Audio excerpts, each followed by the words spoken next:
नमस्कार दोस्तों, मैं मनोज शर्मा एक बार आप सभी का फिर से स्वागत करता हूं मेरे इस चैनल में।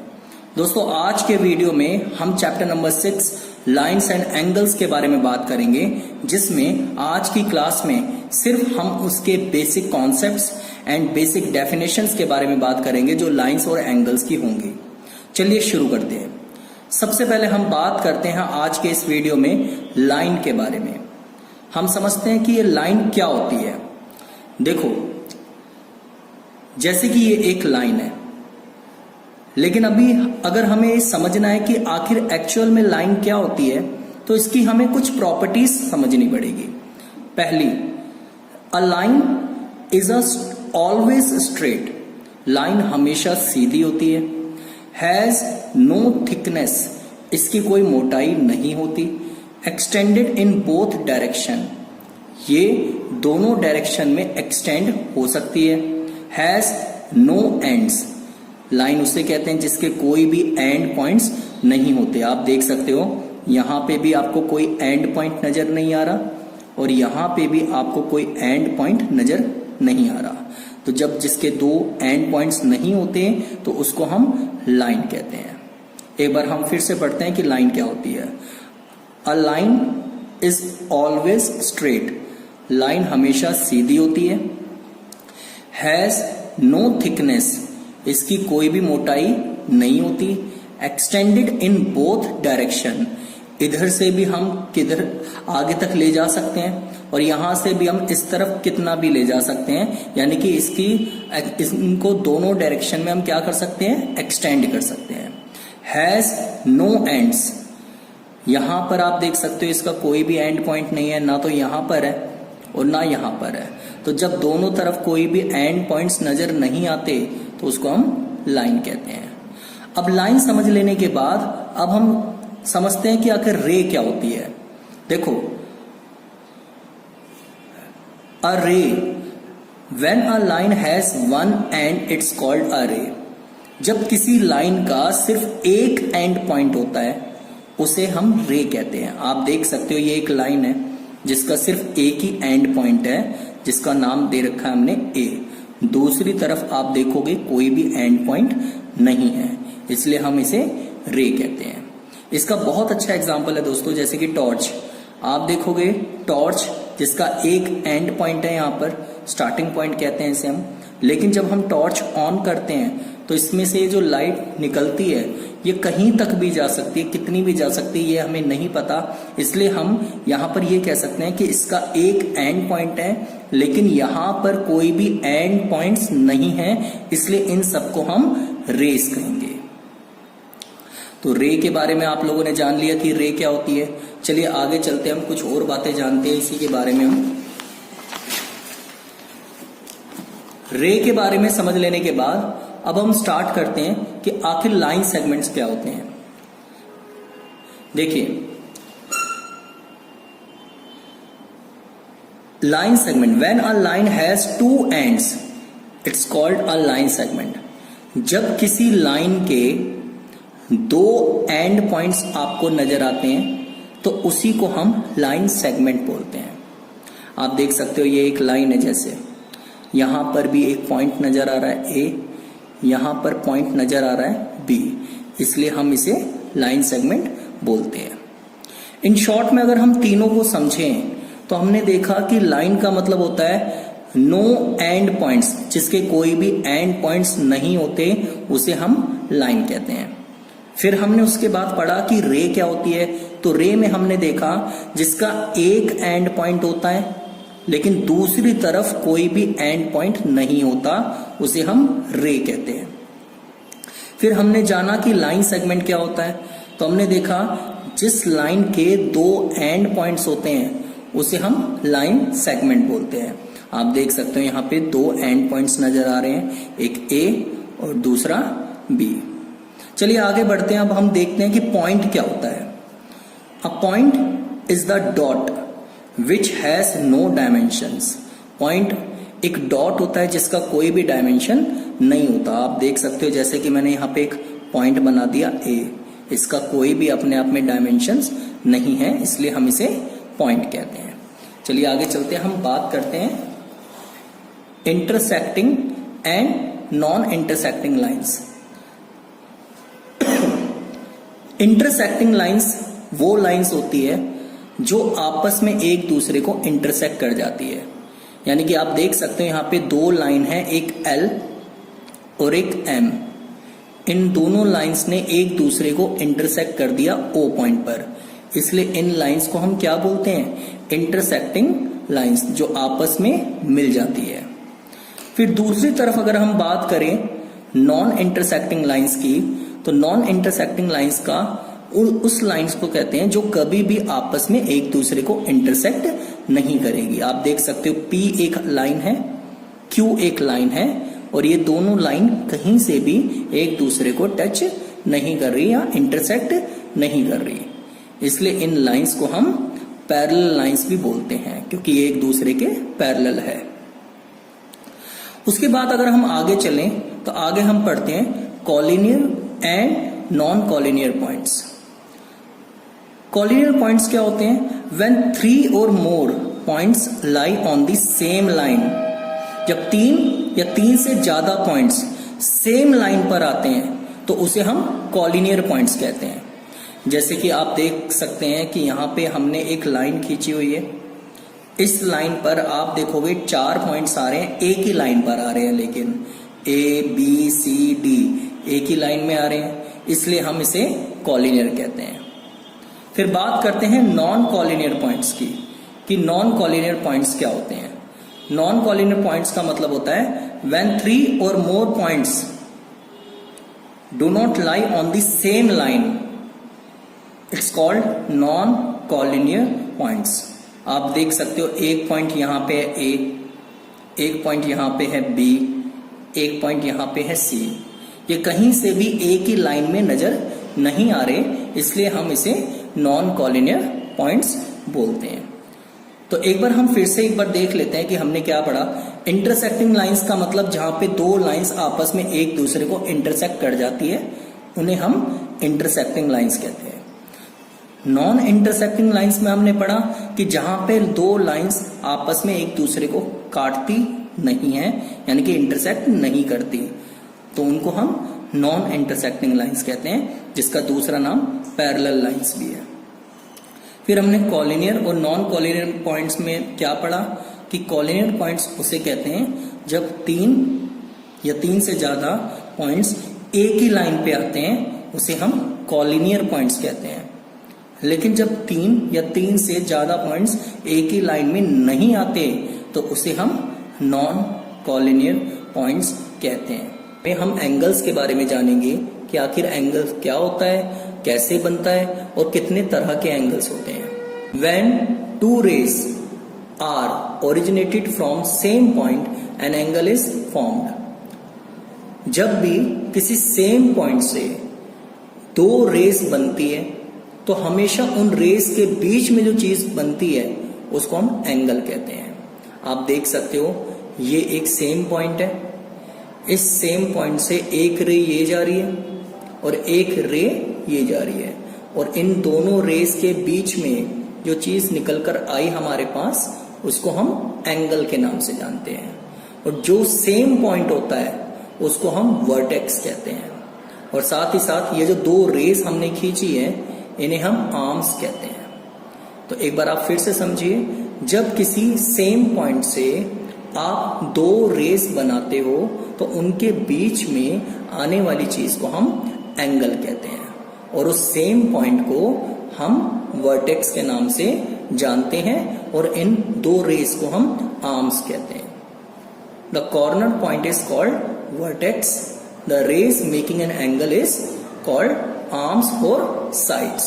इन्हें हम आर्म्स भी कह सकते हैं और साइड्स भी कह सकते हैं। उम्मीद करता हूं आपको एंगल समझ में आ गया होगा और ये भी पता चल गया होगा कि कैसे बनता है। अब हम आते हैं टाइप्स ऑफ एंगल्स। सबसे पहले हम पढ़ेंगे एक्यूट एंगल क्या होता है। An angle whose measure is more than 0 degree but less than 90 degree is called an acute angle. ऐसा एंगल जो 0 डिग्री से बड़ा होता है और 90 डिग्री से छोटा होता है, उसको हम एक्यूट एंगल कहते हैं। आप देख सकते हो ये हमने एक एक्यूट एंगल बनाया, 0 डिग्री से बड़ा और 90 डिग्री से छोटा। एक्यूट एंगल को समझने के लिए आप देख सकते हो word acute start with A. Acute angle A से स्टार्ट होता है और आपको पता है कि जब ये ए हमने बनाया तो यहाँ पे एक तरीके से 2 रेस बन गई और बीच में जो एंगल आ रहा है वो हमेशा एक्यूट एंगल होगा। तो ये आपका हो गया एक्यूट एंगल याद करने का तरीका। चलिए आगे चलते हैं। अगला एंगल जो हमारे पास आता है उसको हम बोलते हैं राइट एंगल। क्या होता है right angle? An angle whose measure is 90 degree is called a right angle. ऐसा एंगल जो हमेशा 90 डिग्री एंगल का बनता है उसको हम राइट एंगल कहते हैं। जैसे कि आप देख सकते हो AOB, इसमें एंगल ये 90 डिग्री का बन रहा है, इसलिए हम इसे राइट एंगल कहते हैं। राइट एंगल यानी कि थीटा कह सकते हैं इसे हम, और जो हमेशा किसके बराबर होगा? 90 डिग्री के। चलिए आगे चलते हैं। Obtuse angle, an angle whose measure is more than 90 degree but less than 180 degree is called obtuse angle. यानी कि ऐसा एंगल जो आपका 90 डिग्री से बड़ा है लेकिन 180 डिग्री से छोटा है उसको हम ऑब्ट्यूज एंगल कहते हैं। जैसे कि आप देखो हमने एक एंगल बनाया AOB जो 90 से तो बड़ा है लेकिन 180 से क्या है ये? छोटा, इसलिए हम इसे ऑब्ट्यूज एंगल कहते हैं। Straight angle, an angle whose measure is 180 degree is called a straight angle। ऐसा एंगल जो आपका 180 डिग्री फॉर्म करता है, जैसे कि आप देख सकते हो यहां पर, उसको हम हमेशा स्ट्रेट एंगल के नाम से जानते हैं। जैसे कि यहां पे स्ट्रेट एंगल माना जाएगा इस लाइन में AOB बराबर 180 डिग्री, इसी को हम स्ट्रेट एंगल कहते हैं। तो आपको ये एंगल समझ में आ गए होंगे। चलिए अब आगे चलते हैं। हम आगे हम पढ़ते हैं रिफ्लेक्स एंगल। चलिए हम समझते हैं कि आखिर रिफ्लेक्स एंगल क्या होता है। रिफ्लेक्स एंगल जो कि आपका 180 से बड़ा होता है लेकिन 360 डिग्री से छोटा होता है उसको हम हमेशा रिफ्लेक्स एंगल कहते हैं। यानी कि 180 से बड़ा और 360 से छोटा, उसको हम क्या कहते हैं? Reflex angle. जैसे कि सपोज करिए आपका ये एक एंगल बन रहा है, अगर मैं इसका रिफ्लेक्स एंगल निकालना चाहता हूं तो आप देखोगे ये वाला एंगल इतना पोर्शन कवर कर रहा है, लेकिन ये जो पीछे का पार्ट है इसको हम इसका रिफ्लेक्स एंगल बोलेंगे। यानी कि ये जो पीछे का पार्ट है ये क्या माना जाएगा? इसका रिफ्लेक्स एंगल। यानी कि आप देखिए जैसे कि ये एक एक्यूट एंगल है, इसी एंगल का अगर मुझे रिफ्लेक्स एंगल फाइंड करना है तो आपका यहां से लेके यहां तक जितना भी पोर्शन होगा ये रिफ्लेक्स एंगल को बताएगा। यानी कि कभी कभी क्वेश्चन आ जाता है कि रिफ्लेक्स एंगल फाइंड करो, तो रिफ्लेक्स एंगल फाइंड करने का तरीका ये है कि 360 डिग्री में से आप इंटरनल एंगल को, इंटीरियर एंगल को माइनस कर दो। यानी कि 360 डिग्री में से अंदर की तरफ जो एंगल बनेगा आपको सीधा सीधा उसे क्या कर देना है? माइनस कर देना है। माइनस करके आपको जो चीज मिलेगी उसे हम रिफ्लेक्स एंगल कहेंगे। एक बार आप फिर से समझ सकते हैं। एक्यूट एंगल जैसे कि ये दे रखा है आपको, इसके पीछे का जो पार्ट होगा वो सारा रिफ्लेक्स एंगल माना जाएगा। चलिए अब हम आगे बात करते हैं complete angle. An angle whose measure is 360 degree is called a complete angle.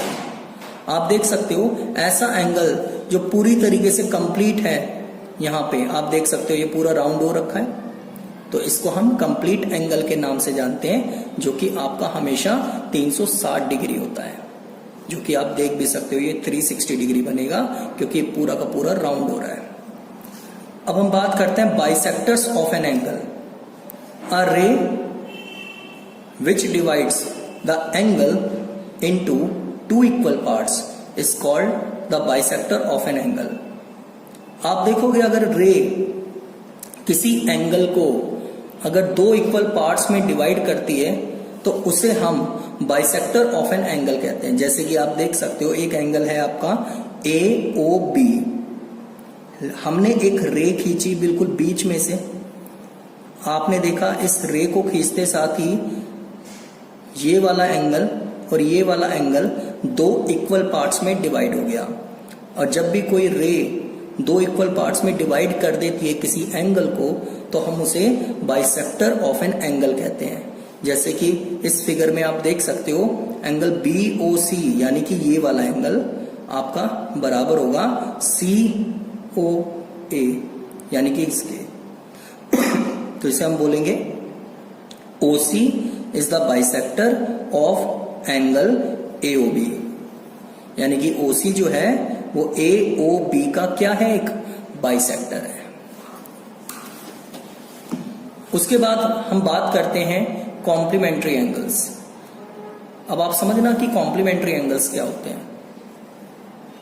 When sum of two angles is equal to 90 degree, then they are called complementary angles. जब किन्हीं भी दो एंगल्स का सम 90 डिग्री के बराबर होता है तो उसे हम कॉम्प्लीमेंट्री एंगल कहते हैं।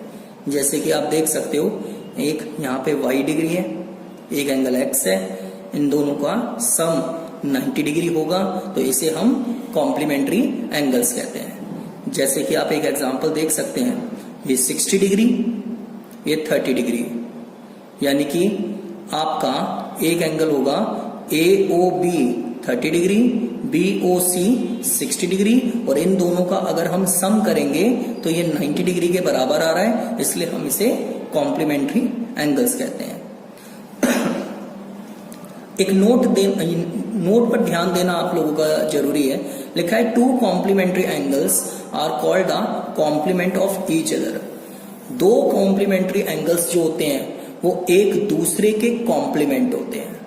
यानी कि अगर आपको 30 डिग्री दे रखा है तो दूसरा जो एंगल आएगा उसे 90 में से 30 को लेस करके ही आएगा। तो यानी कि एक एंगल दूसरे का हमेशा क्या होता है, कॉम्प्लीमेंट होता है। चलिए आगे चलते हैं हम सप्लीमेंट्री एंगल्स पे। When sum of two angles is equal to 180 degree, then they are called supplementary angles।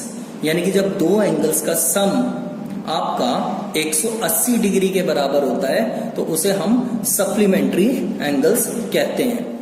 जैसे कि आप इस फिगर में देख सकते हैं, एक एंगल x हो गया और एक एंगल y हो गया। इन दोनों का सम हमने किया तो AOC प्लस BOC बराबर किसके, 180 डिग्री, इसलिए हम इसे सप्लीमेंट्री एंगल्स कहते हैं। जैसे कि आप यहाँ पे देखिए, एक दे रखा है आपको 150 डिग्री, एक आपको दे रखा है 30 डिग्री, और इन दोनों को अगर हम यहाँ पे सम करेंगे तो AOC BOC आपका ये बराबर हो गया किसके, 180 डिग्री के, यानी कि 150 प्लस 30 बराबर किसके, 180 डिग्री। यहाँ पे भी सेम नोट होगा आपका जैसा कि यहाँ था, two supplementary angles are called the supplement of each other.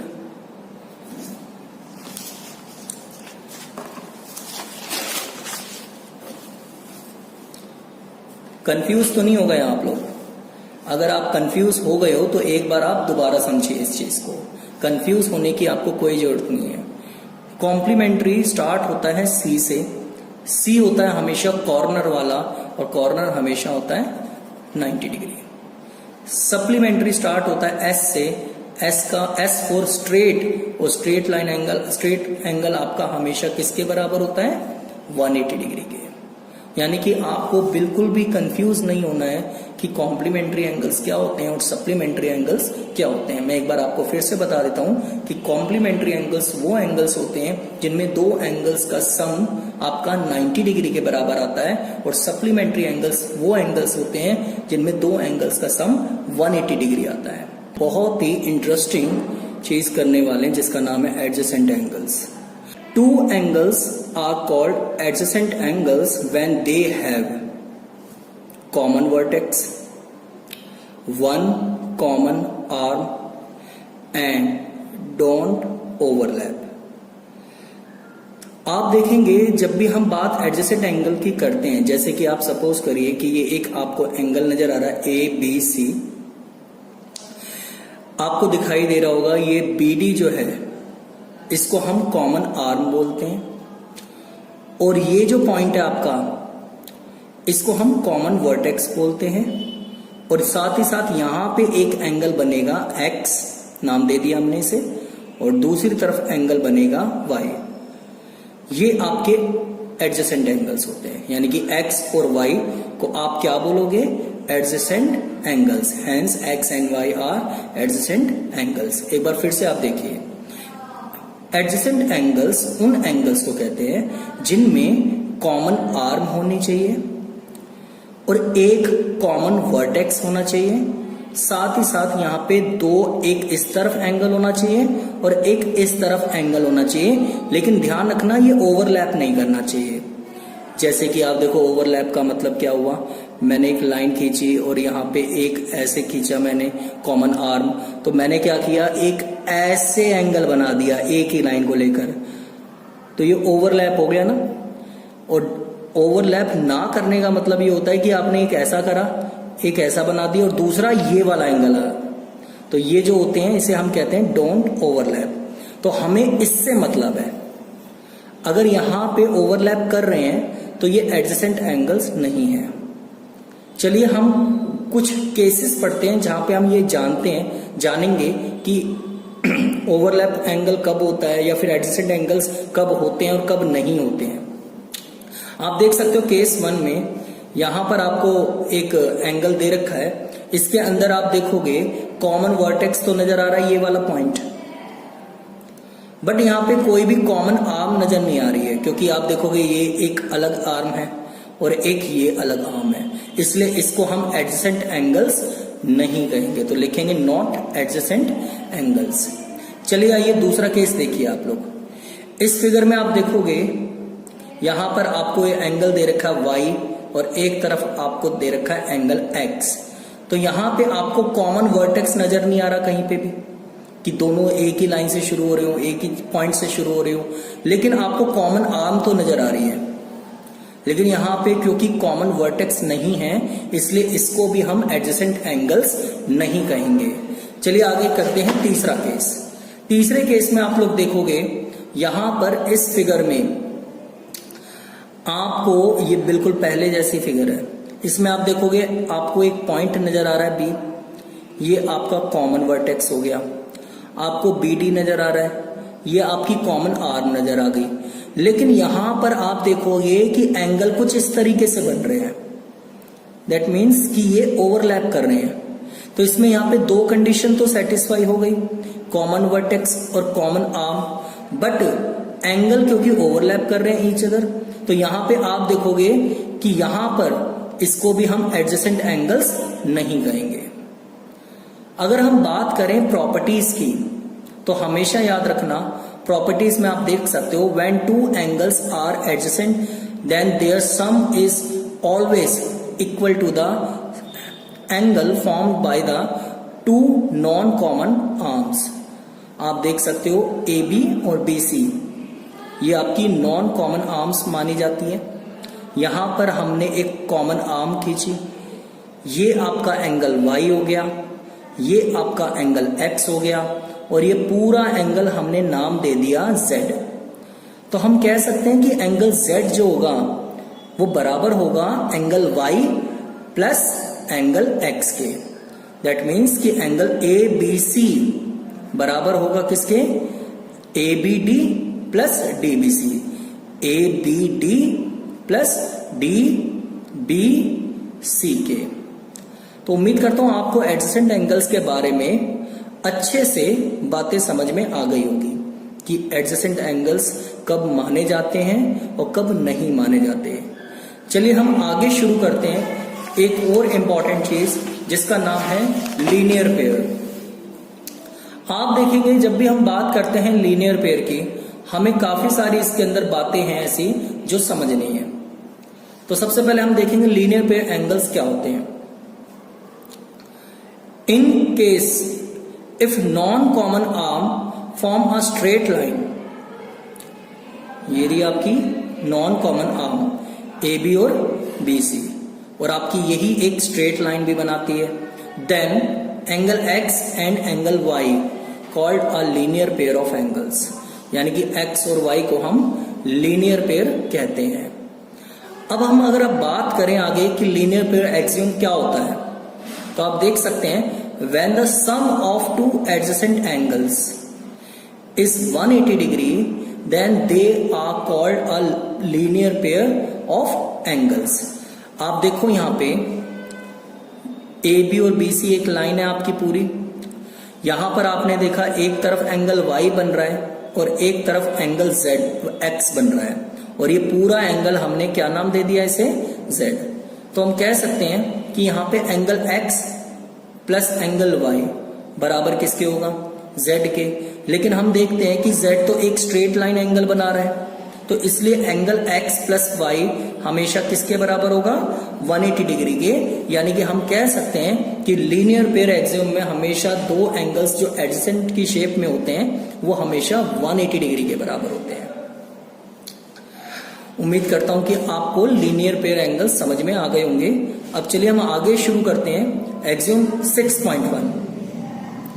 If a रे stands on a line then the sum of the two adjacent angles so formed is 180 degree. जैसे कि ये एक रे है, अगर वो किसी लाइन के ऊपर स्टैंड होती है तो बनने वाले दो एडजेसेंट एंगल्स हमेशा 180 डिग्री के बराबर होंगे। दूसरी, if the sum of the two adjacent angles is 180 degree then the non common arms of the angles form a line। इस प्रॉपर्टी को आप अच्छे से समझना। इसमें कहता है कि अगर दो आपको एडजेसेंट एंगल्स 180 के बराबर दे रखे हैं then the non common arms of the angles form a line. तो आपकी नॉन कॉमन आर्म्स जो हैं ए बी और बी सी ये हमेशा लाइन मानी जाएगी, यानी कि इसको हम क्या बोलेंगे, line. A C is a line. तो यानी कि आपको ये दोनों प्रॉपर्टी अच्छे से समझ में आ गई होगी कि पहली प्रॉपर्टी में ये बात बताई गई कि अगर कोई रे स्टैंड करती है किसी लाइन के ऊपर तो हमेशा ये जो एंगल बनते हैं तो इनका सम 180 डिग्री के बराबर होता है, और ये चीज इसी का कन्वर्स है। इसमें आपसे कहता है कि अगर एडजेसेंट एंगल्स 180 डिग्री के बराबर दे रखे हैं तो उनमें जो नॉन कॉमन आर्म्स जो बन रही होगी वो हमेशा लाइन बनाएगी। तो यानी कि यहां पे जो AC है, ABC जो है वो एक क्या है, लाइन है। उम्मीद करता हूं कि आपको लीनियर पेयर एंगल्स भी अच्छे से समझ में आ गए होंगे। चलिए अब हम आगे शुरू करते हैं सबसे इंपॉर्टेंट चीज जिसका नाम है वर्टिकली अपोजिट एंगल्स। तो आप देखेंगे कि आखिर वर्टिकली अपोजिट एंगल्स क्या होते हैं, अच्छे से आप लोग समझना इस चीज को। इसमें कहा गया है कि vertically opposite angles formed when two lines intersect each other। आप देखोगे जब दो लाइन ए बी मान लेते हैं, एक लाइन को सी डी मान लेते हैं, और दोनों लाइंस इंटरसेक्ट कहां पे कर रही है, ओ पर कर रही है। तो आपने देखा कि जब दो लाइंस इंटरसेक्ट करती है तो बनने वाले ये एंगल्स यानी कि एक्स और वाई, पी और क्यू, अपोजिट एंगल्स। कौन से एंगल्स, अपोजिट एंगल्स, वो हमेशा बराबर होंगे। यानी कि x के सामने आप देख सकते हो y नजर आ रहा है और p के सामने नजर आ रहा है आपका q। इसलिए हम कह सकते हैं कि एंगल x बराबर होगा y के और p बराबर होगा q के। चलिए हम आज फर्स्ट थ्योरम करते हैं। आप देखेंगे थ्योरम्स क्योंकि पेपर के लिए काफी इंपॉर्टेंट रहती है, इसलिए हम पहले थ्योरम करने जा रहे हैं जिसको हम वर्टिकली अपोजिट एंगल वाली थ्योरम कहते हैं। If two lines intersect each other then the vertically opposite angles are equal। आप देखोगे दो लाइंस यहां पर इंटरसेक्ट कर रही है तो वर्टिकली अपोजिट एंगल्स क्या होते हैं, बराबर होते हैं। यही चीज हमें प्रूव करनी है। तो गिवन में आपने देखा ए बी और C D are two lines intersected at a point O. देख सकते हो ए बी और सी डी ओ पर इंटरसेक्ट कर रही है। टू प्रूव आपको लेकर आना है AOD बराबर BOC, AOD बराबर BOC यानी कि x बराबर y के, और साथ ही साथ AOC BOD यानी कि P बराबर लेकर आना है आपको Q के। चलिए शुरू करते हैं प्रूफ में। Since OA stands on the line CD, आप देख सकते हो OA जो है आपकी CD लाइन के ऊपर स्टैंड कर रही है, तो यानी कि बनने वाला ये एंगल प्लस ये एंगल 180 डिग्री के बराबर होगा। LPA लीनियर पेयर एक्सियम, इसको हम मान लेते हैं फर्स्ट इक्वेशन। उसके बाद अगर हम आगे चले, आगे आप देखोगे यहां पे आपको लिखा हुआ है सिंस OC यानी कि OC स्टैंड्स कर रहा है आपका AB लाइन पे, तो बनने वाला एंगल ये और ये भी 180 डिग्री के बराबर होगा। हम कह सकते हैं AOC प्लस BOC बराबर किसके होगा 180 डिग्री के। इसे मान लिया हमने सेकंड इक्वेशन, और रीजन क्या बनेगा इसका भी लीनियर पेयर एक्सियम। अब आप देखोगे ये भी इक्वेशन 180 डिग्री के बराबर आ रही है, ये भी 180 डिग्री के बराबर आ रहा है, तो इसका मतलब ये वाली वैल्यू भी इसके क्या आ जाएगी, इक्वल आ जाएगी। तो हम लिखेंगे from equation first and second we get AOD plus BOC AOC और AOC प्लस BOC। AOC से AOC कैंसिल हो गया, आपका रह गया AOD बराबर किसके BOC के, यानी कि आप ये चीज AOD BOC के ला चुके हो। सिमिलरली AOC बराबर आ चुका है किसके BOD के, हम इसे सिमिलरली करके लिख सकते हैं, यानी कि इसको अलग से प्रूव करने की जरूरत नहीं है, सिर्फ आप इसी से काम चलाओगे और ये वाली चीज आप सिमिलरली लिख के यूज करोगे। हैंस हम कह सकते हैं AOD बराबर हो गया BOC के और AOC बराबर हो गया BOD के। उम्मीद करता हूं कि आपको ये वर्टिकली अपोजिट एंगल वाली थ्योरम समझ में आ गई होगी। इसमें एक चीज आप मेरे से ये क्वेश्चन पूछ सकते हो कि यहाँ पे OA स्टैंड कर रही है लाइन पे, तो हम यहाँ पर ये भी चीज ले सकते थे, बिल्कुल ले सकते थे। आप इसमें से ये भी यूज कर सकते थे, ये भी यूज कर सकते थे, लेकिन मैंने आपको इसको यूज करवा दिया, क्योंकि अगर मैं ऐसे यूज करवाता फिर आप मेरे से ये पूछ सकते थे कि हम ये क्यों नहीं लिए। तो इसलिए आपकी मर्जी है, आप ले सकते हो। ठीक है, तो उम्मीद करता हूं आपको ये थ्योरम अच्छे से समझ में आ गई होगी।